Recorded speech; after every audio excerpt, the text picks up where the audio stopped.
Matthew 14, the New King James Version.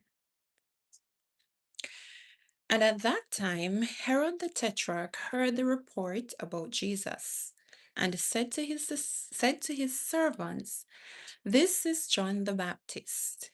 He is risen from the dead, and therefore these powers are at work in him."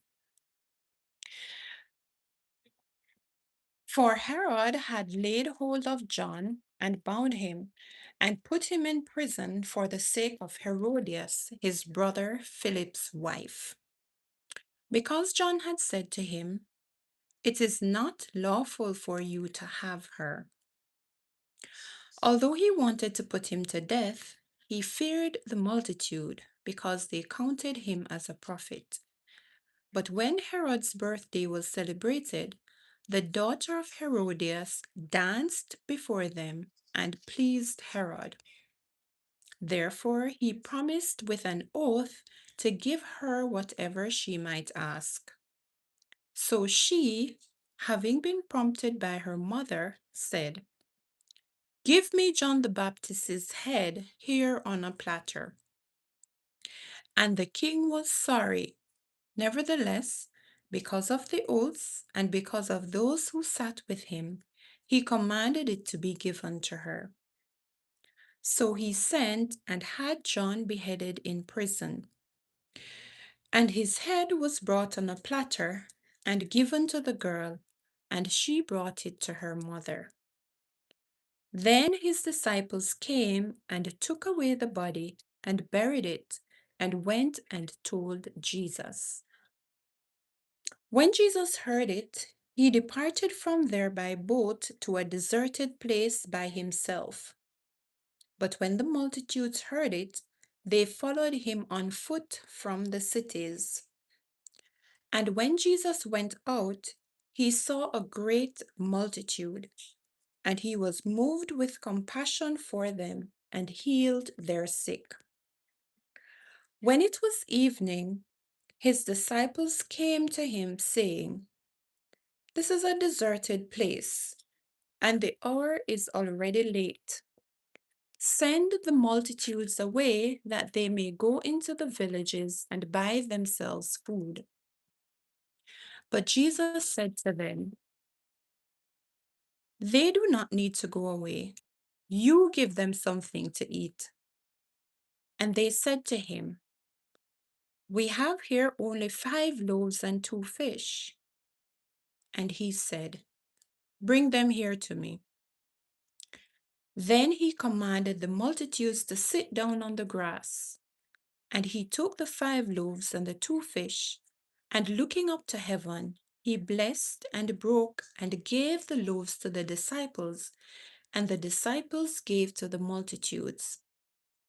So they all ate and were filled, and they took up 12 baskets full of the fragments that remained.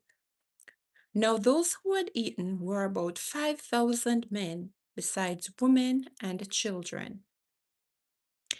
Immediately, Jesus made his disciples get into the boat and go before him to the other side, while he sent the multitudes away. And when he had sent the multitudes away, he went upon the mountain by himself to pray. Now, when evening came, he was alone there. But the boat was now in the middle of the sea, tossed by the waves, for the wind was contrary. Now, in the fourth watch of the night, Jesus went to them walking on the sea.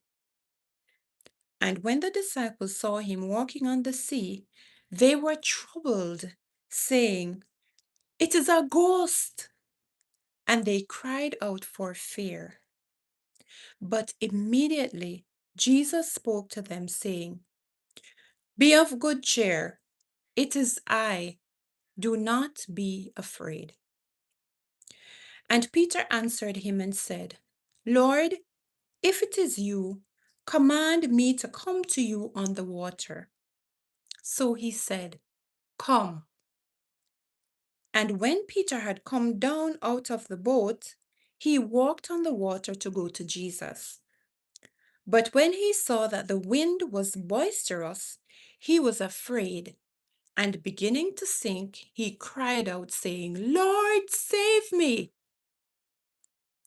And immediately Jesus stretched out his hand and caught him, and said to him, O you of little faith, why did you doubt? And when they got into the boat, the wind ceased. Then those who were in the boat came and worshipped him, saying, Truly you are the Son of God. When they had crossed over, they came to the land of Gennesaret. And when the men of that place recognized him, they sent out into all that surrounding region, brought to him all who were sick, and begged him that they might only touch the hem of his garment. But as many as touched it were made perfectly well. Matthew 14, the New King James Version.